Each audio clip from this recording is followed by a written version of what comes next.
ये हम लोगों ने ये जो ऑर्गेनाइज़ किया है, ये all India Muslim women association है, उसकी तरफ से हम लोगों ने ऑर्गेनाइज़ किया है, और बिंतुल मुस्लिम की तरफ से।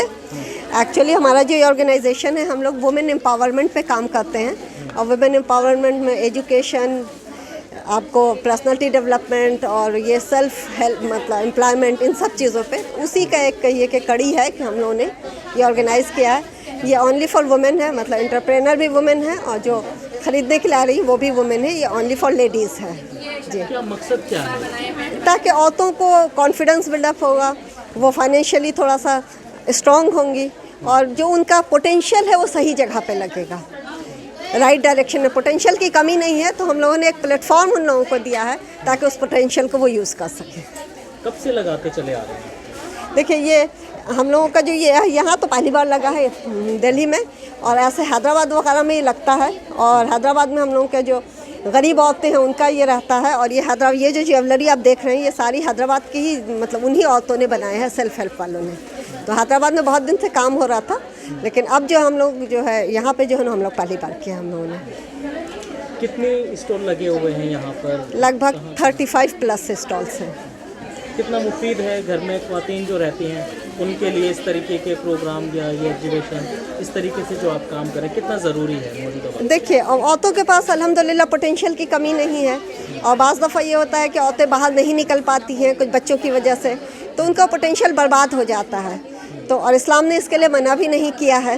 तो हम लोगों ने ये एक प्लेटफॉर्म देने की कोशिश की है कि औरतें अपने पोटेंशियल को इस्तेमाल करें, और इस्तेमाल करके वो ख़ुद भी सेल्फ एम्प्लॉयमेंट होगा, तो उनके इसमें ख़ुद भी एक कॉन्फिडेंस आएगा, फिर वो 4 लोगों को जो है एम्प्लॉयमेंट देंगी। तो इस तरह से एक सोसाइटी भी का भी अपलिफ्टमेंट होगा, और ख़ुद उनका भी मोरल बूस्टअप होगा, उनमें कॉन्फिडेंस आएगा जी। इसमें ये रहता है कि हम खुद कपड़ा क्वालिटी वगैरह खुद पसंद करते हैं, खुद उसका डिज़ाइन भी करते हैं खुद ही, और फिर वो काम करवाते हैं। तो इससे ये फ़ायदा होता है कि हमारी जैसी कुछ बहनों को घर बैठे काम मिलता है, जो सिलाई का और ये कढ़ाई वगैरह का काम करती हैं, उनको भी काम मिलता है, हमारा भी काम चलता है, उनका भी काम चलता है। मतलब एक से एक, जो कहते हैं ना, हाथ से हाथ बढ़ता है तो फिर एक जंजीर बनती है, हाथ से हाथ बढ़ता है, एक से एक साथ आता है। तो इसी तरह से और फ़ायदा इसका ये है कि एक तो यहाँ आए, सब लोगों से मुलाकात भी हुई है, और अल्हम्दुलिल्लाह रिस्पांस बहुत अच्छा रहा है, लोगों ने बहुत सराहा है, बहुत पसंद किया है, सेल भी अल्हम्दुलिल्लाह अच्छी हुई है, और मेरे ख्याल से सभी लोग यहाँ पर काफ़ी खुश हैं माशाअल्लाह।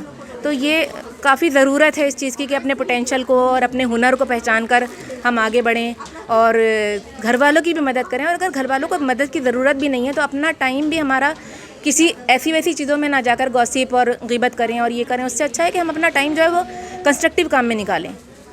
कहा जाता है कि मतलब इस्लाम में मुस्लिम ख़वातीन को घर में रहने की इजाज़त है, पर्दे में रहने की इजाज़त है, तो इसको किस तरह देखते हैं? हमारे नबी सल्लल्लाहु अलैहि वसल्लम की जो सबसे पहली वाइफ़ थी हज़रत ख़दीजा, तो वो ख़ुद जो थी वो ताजिर थी, तो पता है सबको कि मक्का की सबसे अमीर औरत थी और तिजारत किया करती थी वो।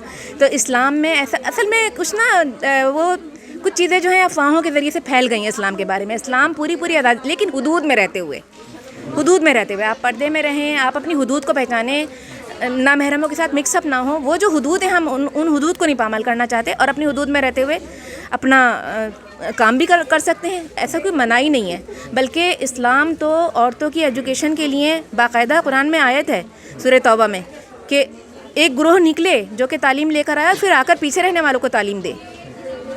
तो इस्लाम में तो ऐसी कोई भी पाबंदी नहीं है। बस हाँ, जो पाबंदी है वो ये है कि ऐसी चीज़ें ना करें हम जिससे कि जो दूसरा जो अपोजिट सेक्स है उसको हम किसी तरह से वो करें। मतलब जब मेरा बेटा थोड़ा सा बड़ा हुआ, 1 साल से भी छोटा ही था, मुझे ज़रूरत लगी कि मैं उसको बुक्स इंट्रोड्यूस करूं, क्योंकि मैंने देखा है कि जब घर में एक बुक का माहौल नहीं होता, पढ़ाने का माहौल नहीं होता बुक्स का, तो बच्चे फिर बुक्स की तरफ नहीं आते। तो बहुत शुरू से, बहुत स्टार्टिंग से, जबकि उसकी वो एज थी तो कि लोग मजाक बनाते थे कि अभी वो बैठने लगा है, अभी से आप उसके लिए बुक्स क्यों ऑर्डर करती हैं।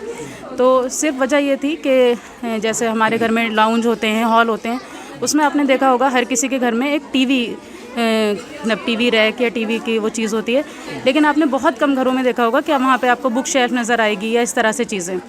जबकि हम जिस उम्मत से हैं उसकी शुरुआत ही इक़रा यानी पढ़ से हुई थी कि आपको पढ़ना है हर स्टेज पे, हर उसमें। तो मैंने बच्चे के लिए बहुत सारी बुक्स मंगाई और ऐसे करके, लेकिन मुझे जब तक इस्लामिक बुक्स का नहीं पता था।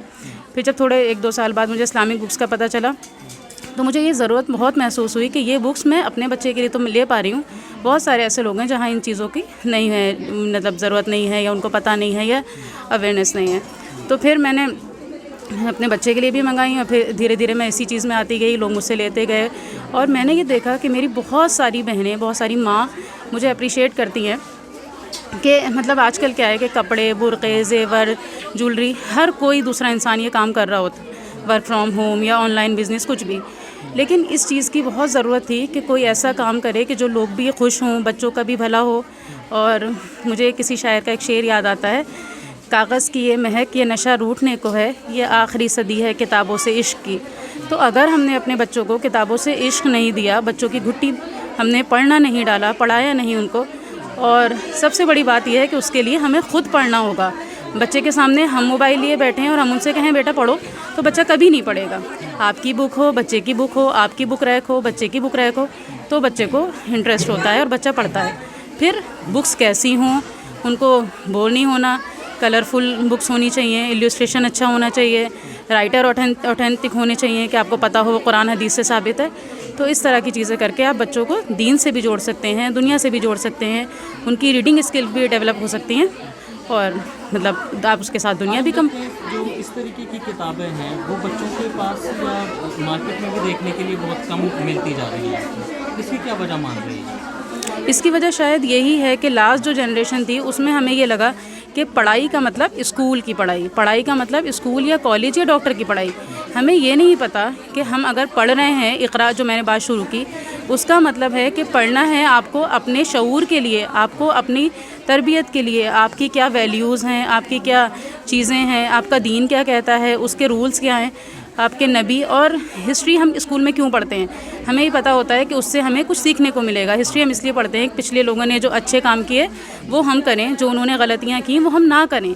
तो जब हम बच्चे को अपनी हिस्ट्री नहीं बताएंगे, बच्चों को प्रॉफिट्स की स्टोरीज़ नहीं बताएंगे, अम्बिया की स्टोरीज़ नहीं बताएंगे, सहाबा की स्टोरीज़ नहीं बताएंगे, तो बच्चों को कैसे उनकी क्वालिटीज़ आएंगी? हमने उनके रोल मॉडल दिए हुए हैं, मैं यहाँ नाम नहीं मेंशन करना चाहती, हमें ख़ुद पता है हमारे बच्चों के रोल मॉडल कौन है। क्या आपको लगता है कि आपके बच्चों के रोल मॉडल वो होना चाहिए जो बच्चे आजकल जिनको फॉलो करते हैं, जिन भी सेलिब्रिटीज़ को, जिन भी इन्फ्लुएंसर्स को? तो रोक लीजिए उन बच्चों को उनको सही रोल मॉडल बताइए कि क्या उनके रोल मॉडल होना चाहिए। बच्चियों को हमने कभी नहीं बताया कि हज़रत फ़ातिमा कैसी थी, हज़रत खदीजा कैसी थी। आप उनको बताइए तो तभी तो वो उनकी तरह बाकिरदार बनेंगी या उनकी तरह क्वालिटीज़ आएंगी। तो जब हमने बताया नहीं तो ये गैप एक पैदा होता चला गया और फिर मार्केट में उसकी ज़रूरत नहीं हुई। लेकिन गुड वर्ड पब्लिकेशन ने बहुत अच्छा काम किया है, उनकी सारी बुक इंटरनेशनल लेवल पे बहुत अप्रिशिएट की जाती हैं, मिडिल ईस्ट में बहुत जाती हैं। तो अल्हम्दुलिल्लाह बहुत सारे लोग मुझसे पूछते हैं कि ये ऑथेंटिक हैं या नहीं। तो आपको पता है सऊदी अरब वाले ऐसे कोई भी चीज़, चाहे वो खाने पीने की हो, पढ़ने लिखने की हो, ऐसी अप्रूव नहीं करते। वहाँ पूरा लीगल प्रोसेस होता है, उसकी ऑथेंटिसिटी चेक होती है, फिर उसको वहाँ पे सेल किया जाता है। तो अल्हम्दुलिल्लाह। और जब मैंने ये काम शुरू किया तो बहुत सारी माएँ बताती थी कि हमारा बच्चा बुक फाड़ देता है, तो उसके लिए बोर्ड बुक्स होती हैं, बच्चा नहीं फाड़ता। नमाज कैसे सिखाएं उसके लिए बुक होती है, हर चीज़ की। जब आप कोई चीज़ सर्च करने लगते हैं ना तो आज की इसमें आपको हर चीज़ मिल जाती है। फिर आप ये बहाना करें कि बुक नहीं मिलती, ऐसे नहीं, तो उससे कोई फ़ायदा नहीं। आप ढूंढें, हर चीज़ आपको मिल जाती है। ये सारा पेपर वर्क है, पेपर क्वेलिंग बोलते हैं। और ये पेपर की पतली पतली स्ट्रिप्स ये आप काट भी सकते हैं और इसके अलावा आप मार्केट में अवेलेबल हैं, ऑनलाइन भी मिलती हैं। और उसको काट के एक इसका निडल आता है, उससे फोल्ड करते हैं। इसमें ख़ास बात यह है कि आप एक तो इसके मैचिंग गर्ल्स करती हैं और डिफरेंट कलर्स होते हैं। और इसका मेन जो है ना, इसका वेट बहुत लाइट होता है। जैसे अगर आप एक 3 स्टोरी वाली झुमकी आप पहनते हैं तो मेटल में होता है तो कान बहुत लटक जाता है। इसका यूज़ ये है और इसका बेनिफिट भी ये है कि आपके कान नहीं लटकेंगे और लाइट वेट रहता है, इसलिए ये सेल बहुत होता है। और आजकल जो है ये सीरियल्स वगैरह में भी, क्योंकि सीरियल्स में बड़े बड़े इयररिंग्स वगैरह पहनते हैं तो वो उसमें भी चल रहा है। ये बहुत ट्रेंड में है ये पेपर क्वेलिंग ज्वेलरी। इसके अलावा जो है ये पेपर क्वेलिंग के अंदर खाली पेपर ज्वेलरी ही नहीं बनती, बाकी और क्राफ्ट वर्क बहुत सारे बनते हैं।